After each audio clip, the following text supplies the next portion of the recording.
Hello kids, today we have a beautiful story that we all love. It's Snow White. Don't forget to like and subscribe to the channel. Have fun time. Once upon a time, in a land of extreme cold, there was a beautiful queen who was weaving a garment by the window of her palace. Accidentally, she pricked her finger with the needle, and drops of her blood fell onto the snow. Upon seeing the red blood on the pure white snow, she wished for a child with hair as black as ebony, skin as white as snow, and lips as red as blood. Not long after, the queen gave birth to a daughter who had all the features she had wished for, and she named her Snow White or Feller. Unfortunately, the queen fell ill and passed away, leaving the child and the king alone in the grand palace. The king eventually remarried, and his new queen, consumed by her own vanity, possessed a magical mirror. She would ask the mirror daily, "Mirror, mirror on the wall, who is the fairest of them all?" And the mirror always replied that she was the fairest.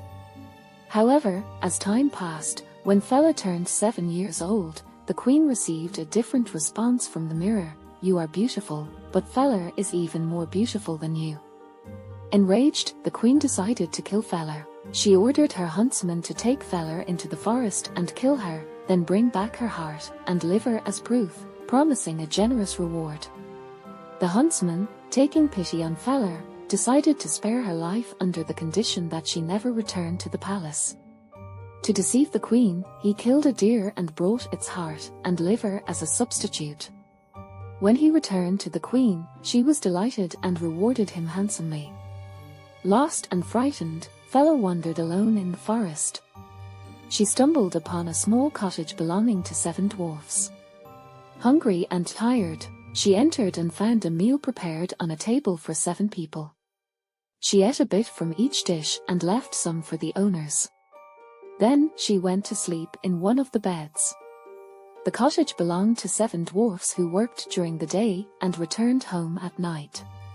When they found Feller asleep, they were saddened by her plight and listened to her story. They allowed her to stay with them in the cottage. Meanwhile, the jealous queen learned from her mirror that Feller was still alive and residing with the dwarfs. She disguised herself as an old hag and offered Feller a poisoned apple. Feller, unaware of the danger, took a bite, and the poison caused her to fall into a deep sleep. The dwarfs found her and, believing her to be dead, placed her in a glass coffin. One day, a prince passing by saw Feller and fell in love with her. He asked the dwarfs to take her coffin to his palace. As they carried the coffin, a piece of the poisoned apple became dislodged from Feller's throat, and she awoke. The dwarfs and the prince rejoiced at her revival. Meanwhile, the wicked queen, in another land, asked her mirror the usual question. When it responded that Feller was still the fairest, the queen's anger caused her to shatter the mirror, and a shard of it struck her, leading to her demise. Feller and the prince were married, and the 7 dwarfs attended their wedding. They lived happily ever after.